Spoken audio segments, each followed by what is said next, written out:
கருவாக்கி உருவாக்கி எனையாண்டு காத்தருளும் இறைவா நன்றி.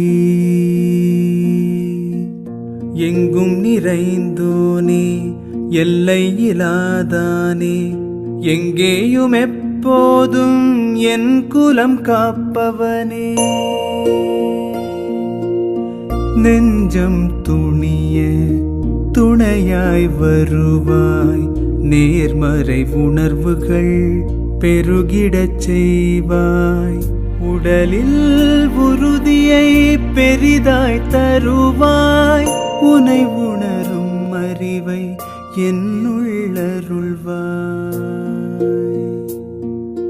சுற்றமனைத்தும் காப்பவனே, செய்தொழிலில் ஏற்றம் தருபவனே, எடுத்த செயலில் வெற்றி கொடு என் ஆற்றல்